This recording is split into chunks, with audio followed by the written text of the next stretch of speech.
Hello everybody and welcome back for all my returning viewers, and welcome to the channel for all my new viewers.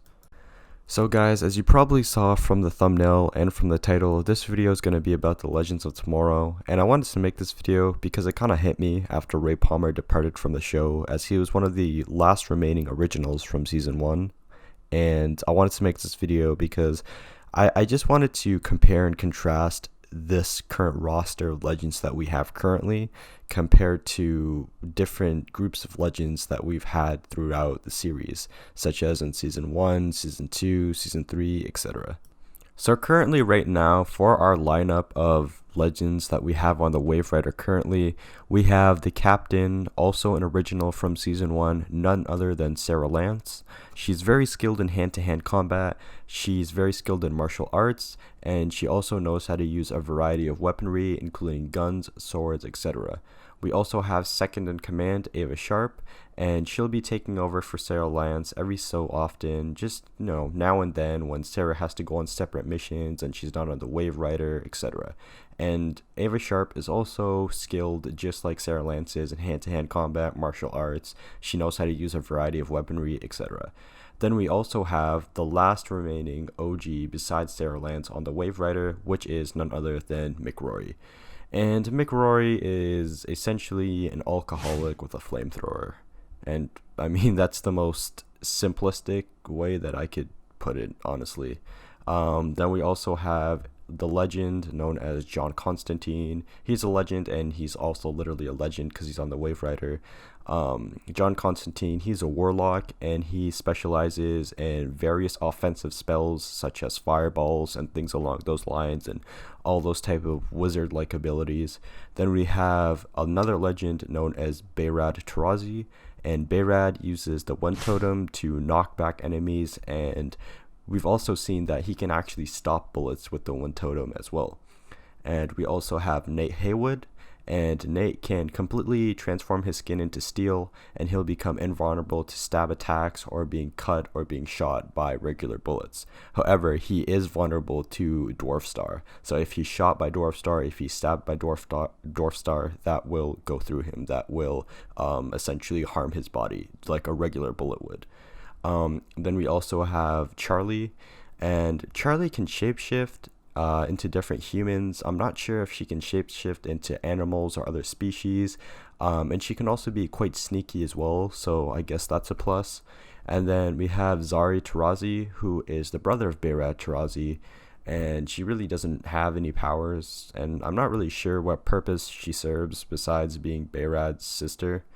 And then we have two partial legends. We have Gary Green, and Gary is in training with Constantine to become a warlock, but I don't really think he knows any spells or anything that he could use to his advantage. And then we have Mona Wu, and obviously Mona is a werewolf. And that's currently what we have working with so far. Now, I'm kind of concerned with this lineup, especially because I don't feel that the Legends had as many heavy hitters as they used to.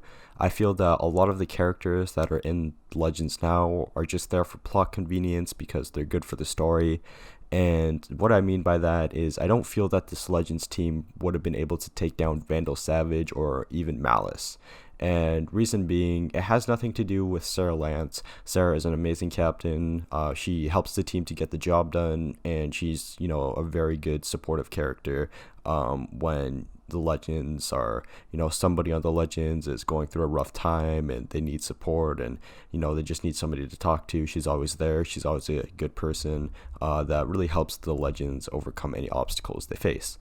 And then on top of that, we have 𝓼𝓸𝓭𝓪.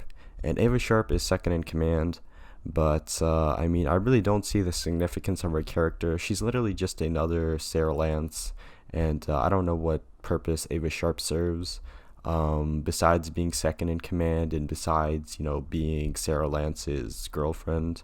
I mean, I would have much preferred if maybe 𝓼𝓸𝓭𝓪 was, still in the Time Bureau, and Sarah would go and, see her every now and then, and maybe 𝓼𝓸𝓭 could come along for an episode or two, but to have her as a series regular doesn't really make sense. But I mean, yeah, there's 𝓼𝓸𝓭𝓪, and then you also have 𝓿𝓲𝓭𝓪, and Mick is an OG. I can't really complain about him too much. He definitely doesn't live up to the comic Heat Wave, but nonetheless, he's still Heat Wave. And yeah, so I mean, like I said, he's an alcoholic with a flamethrower, and that can lead to some pretty funny moments. But I mean, I don't really know what else to say about that. John Constantine, I feel, is probably the strongest legend on the team currently. Just with his combat experience and just with everything he knows and how he has just been in situations that the legends have been in, and he's pretty experienced, and he definitely knows how to handle himself. And then we have 𝓵𝓲𝓸𝓸𝓴, and I haven't really seen too much from 𝓵𝓲. I don't even know that the wind totem can kill people. From what I've seen, all it does is just knock them back. I mean, maybe if you were to knock them back, like off like a building or something with his wind totem, or like off a cliff or something, then yeah. But I mean, I don't know. I'm not really too impressed with his character. I mean, outside of being a legend, like on the Wave Rider and stuff, like it's really fun to see his character and how he interacts with all the other legends.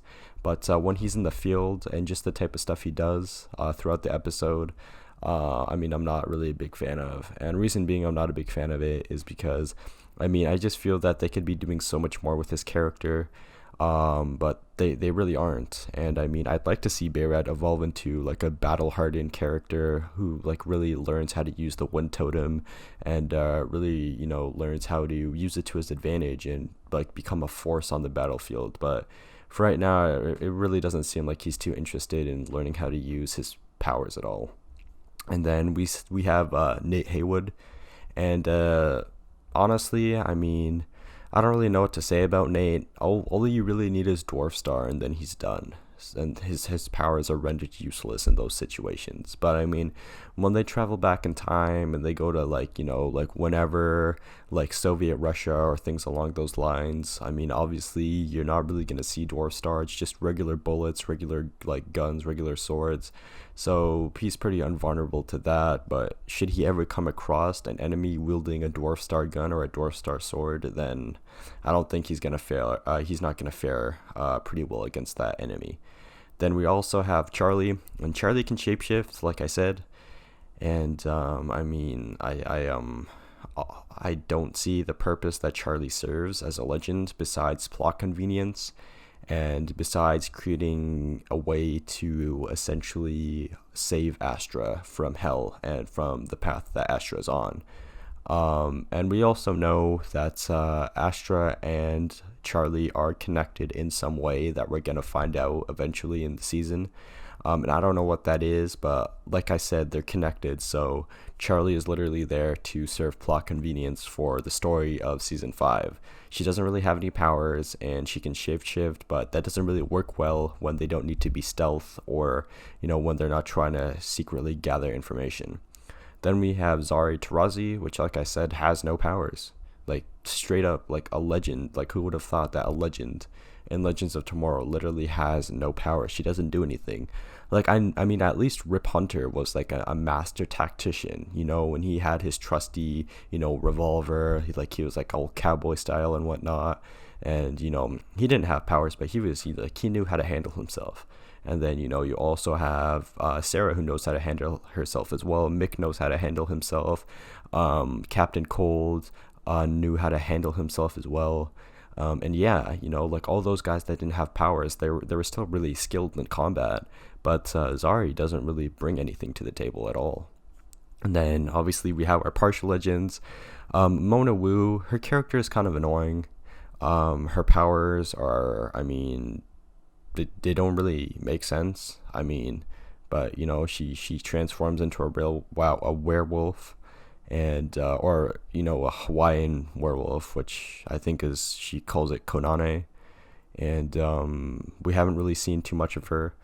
But honestly, if I had the choice, I would probably swap out Zari with Mona, because of just how much better the legends could be if they had Mona, and how they could use her in different situations would greatly impact their ability to efficiently complete missions and take down Encores. And then we also have Gary Green, and yeah, Gary is there again for plot convenience, and he leads to a lot of funny moments where he says a lot of dumb stuff, and he does a lot of dumb stuff, but like I said, he's literally just there for fun. So I'm very curious to see what new legends get added to the show inevitably, because I strongly believe that the Legends team that we have now is not going to stay the same after season 5. I think that Charlie is probably most certainly going to be gone from the show, and maybe they'll bring back Macy Sellers into the show in some way, because obviously she stopped playing Amaya, but she came back as Charlie, so that'll be interesting to see. Maybe she still wants to be back on the show, so they'll reincorporate her in some way, maybe still as Charlie. I could be wrong. Maybe Charlie will stay on the show. I don't see how she would, but maybe there's potential for it. You know, they could always find a way to incorporate her. And then I also think that either 𝓵𝓲 or Zari is going to leave. I think that either 𝓵𝓲 is going to leave and give the totem to Zari, or Zari is going to leave. And then on top of that, I'm very curious to see if Constantine is going to remain on the show. He's currently my favorite character so far this season, and it would be unfortunate to see him go, but I definitely do think that there's a possibility that he could leave, and I don't want that to happen. But I don't know what his contract is, and I don't know if how much use he has left. Like, I know Dominic Purcell, the actor who plays Mick Rory, has 2 more years on his contract for Legends, so I'm very curious to see. Obviously not to look that far into the future, but for the time being, how much time we have left with certain legends currently, and where that's going to take us. So I've actually been all over forums and been all over Reddit, and I've been trying to see what would make the most sense, which legends would make the most sense to join the Wave Rider, and to easily become some fan favorites and easily integrate themselves into the life of the Wave Rider. And from what I've been seeing so far, a lot of people have been wanting Blue Beetle. A lot of people have been wanting Booster Gold as well. I've seen some people have said that they want another speedster, maybe Bart Allen. They've also wanted Zatanna, and just people along those lines. And I think it makes sense. A lot of those characters would probably fit well in the Legends. And I, in my personal opinion, I would really like to see Booster Gold and maybe Blue Beetle as well. Whether that's actually going to happen is debatable. I've seen a lot of people complain that we're probably just going to end up with more OC characters. And by OC characters, what I mean is characters that aren't from the comics, characters that are, created specifically for the show. Like, OC characters can be a good thing. Like Daryl Dixon in The Walking Dead is an OC character. He was created specifically for the show. And I feel that, they've definitely had quite a few OC characters in Legends of Tomorrow. And whether we'll continue to see comic book characters join the Legends, or whether we'll continue to see characters specifically made for the show join the Legends, is debatable. I would like to see some more comic characters. Whether they can pull that off, though, is it's debatable. I've seen a lot of people really say that they wanted Green Lantern Diggle to join Legends of Tomorrow. I feel that that is a possibility, but at the same time, I feel that that would actually require quite a bit of CGI and quite a substantial budget to actually create the effects for Green Lantern and make him seem just overall like how a Green Lantern should be, and how he should utilize his powers and create the constructs and everything along those lines. So that's what I've seen so far. Whether we'll actually get any of those characters, like I said, there's potential for it, but obviously you have to take in consideration the rights for those characters and the budget and the CGI, and just there's all these factors you have to consider on top of, hey, would these characters actually be a good fit for the show? I'm definitely looking forward to any new legends that we can get on the Wave Rider. I'm not really a big fan of OC characters that are only there for story convenience or plot convenience. And one of the key characters that's really served her purpose solely for this is Charlie. Charlie, like I said, she doesn't really have any powers. I mean, yes, she's a fate, but she can shapeshift, and that's really it. To me, she hasn't really become a likable character, in my opinion, especially because I don't really like how she uses Amaya's form. Amaya was one of my favorite characters in Legends of Tomorrow before she departed from the show, and I know the actor for Amaya, Macy Sellers, wanted to come back, but I just felt that they could have incorporated her into the show in a different way, rather than just creating a character to say, hey, let's use this character as a way to make her come back, even though that character really serves no real convenience, except, like I said, creating a way through the loom of fate to essentially stop Astra from the destructive path that she's on. And I mean, like I said, I'd really like Constantine to stay. I'd really like Mick to stay. I'd like Sarah to stay. And hopefully we can get Booster Gold, or maybe we can get Ryan Choi. Maybe we can get Blue Beetle, or there's a whole collection of characters that would be a good fit from the show, and depending from who they can get and the actors they can get and the budget that they have, we can see some pretty exciting Legends in the future. So at least that's something exciting to look forward to. So that's gonna do it for this video, guys. This, I mean, is probably one of the longest, if not the longest, video I've ever done on my channel.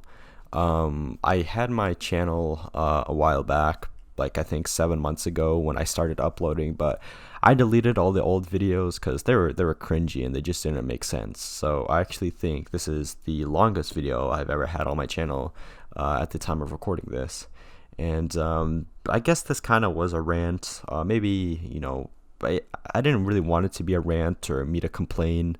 I just wanted it to be a healthy discussion on the direction that the Legends of Tomorrow show is heading in right now with the cast, or not the cast members. The actors are fine, but the characters that they have in the show currently, and just how they can improve on it and how they can create a more exciting Legends of Tomorrow experience, kind of reminiscent to season 1, where we had a lot of fan favorite characters in season 1. We had a lot of characters that people liked in season 1, and yeah.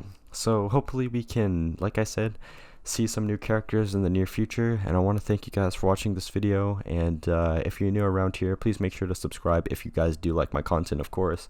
And yeah, guys, thank you so much for watching, and I hope to see you guys in the next video. Take care.